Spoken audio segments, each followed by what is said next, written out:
Hello everyone, my name is Surbhi Khurana and I am from Sri Aurobindo Society. On behalf of Sri Aurobindo Society, I welcome you all to the most successful and innovative idea sharing platform that is ZIIEI. ZIIEI stands for Zero Investment Innovations for Education Initiatives. Today, I'm going to discuss about various innovative ideas and also I'm going to talk about various learning processes with the students in a very fun and an interactive way. Now, we are going to cover the chapter named as The Balloon Man. This chapter is of class 5. It is from the UP board. Chapter number is 16 and the subject is English. The name of the ZIIEI innovative idea is naming words. The time required to implement this idea is around 20 minutes. The innovation is that we bring a practice of naming into the learning pedagogy. So today we are going to cover the concept of adjectives and opposite words and first form of verb using the idea naming method. Instructions for the educator: choose individual name for the students, assign them with these names.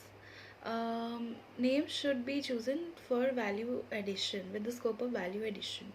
After 2 days, um, we can add in further. For example, in this chapter, we are going to revise the balloon man. So we are going to say, for example, on the day one, student one will be named as tie. Student 2 will be named as watch. Student number 3 will be named as day. Student number 4 will be named as pig, and so on. Then conclude the process by naming by adding new information after 2 days. For example, student number 1 is tie, will be now tied.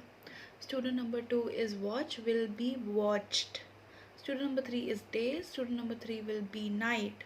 Student number 4 is big, and student number 4 will be then small, and so on. Students can add more information related to the chapter or with the name assigned to them. The thinking of names and adding information will enhance their critical thinking. The following idea has certain learning outcomes, such as students will be able to answer in written or oral form and use English for their basic needs. They will be able to recite and share English songs. They will be able to act according to the instructions given to them. They will be able to text. They will be able to text in comprehension. Also, they will be able to use dictionary.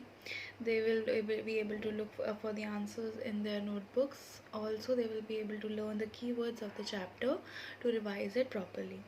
The notes that can be taken are: encourage the students for thinking more about the words they have been assigned to. Also, in shortage of words, if there is shortage of words, you can divide the class into groups. This idea helps in relating the concept to the students. This activity ensures active participation in the classroom, which is the key aspect of peer learning according to NCF 2005. The duration of this activity can be changed according to the teacher and peer ratio. We have taken 30 to 1, so it will be 20 minutes. If it can be changed according to the class ratio. Also, the poem suggested to be taught in the months can be specified in the textbook guidelines. The core life skills that can be included are critical thinking and effective communication in the classroom. Also, the values that can be touched upon are equality and patience. Thank you so much for listening. Please subscribe to our YouTube channel and like our page on Facebook.